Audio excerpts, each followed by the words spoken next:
सबसे पहले इच्छा होती है उस परम स्थान के दर्शन की जहां भगवान शिव ध्यान में स्थित है।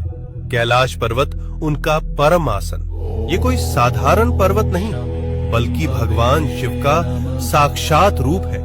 इसके चरणों में है मानसरोवर, मीठे जल की पवित्रता, और राक्षस ताल, खारे जल की रहस्यपूर्ण गहराई। इतने पास फिर भी एक मीठा एक खारा, जैसे भगवान शिव के भीतर संतुलित दो स्वरूप। अब हम पहुंचते हैं उस तपोभूमि पर जहां भगवान शिव और माता पार्वती ने विवाह के बाद ध्यान लगाया।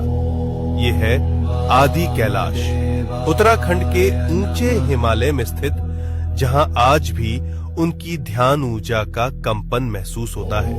यही है गौरी कुंड और पार्वती सरोवर। ये पर्वत नहीं, शिव पार्वती की जीवित उपस्थिति का केंद्र है, इसलिए कहलाता है छोटा कैलाश। और पास ही स्थित है ओम पर्वत, जहां बर्फ पर स्वतः उभरा ओम दिखाई देता है, जैसे शिव का मौन मंत्र इस भूमि में गूंज रहा हो अनंत काल से। अब हम बढ़ते हैं हिमाचल की उस रहस्यमयी चोटी की ओर जहां विराजमान है स्वयं भगवान शिव, जिसे कहा जाता है मणि महेश कैलाश। इस पर्वत की चोटी से दिखाई देती है एक दिव्य मणि।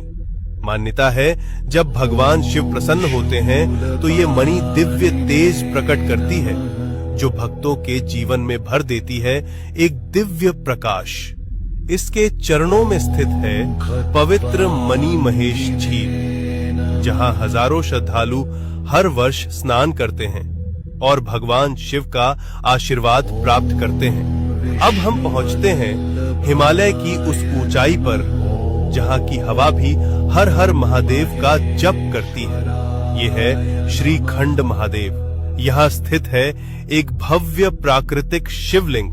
यहाँ तक पहुँचने का मार्ग अत्यंत कठिन, लेकिन कहा जाता है जिसे स्वयं भगवान शिव बुलाते हैं वही इस दिव्य शिखर तक पहुँच पाता है। श्रीखंड महादेव केवल एक शिवलिंग नहीं, ये है भगवान शिव का हिमालयी सिंहासन। अब हम पहुँचते हैं भगवान शिव के एक और दिव्य धाम पर, हिमाचल की उस रहस्यमयी भूमि में किन्नौर कैलाश। यहाँ स्थित है सदियों पुराना एक विशाल शिवलिंग, जो अपने आप में अपार ऊर्जा समेटे हुए।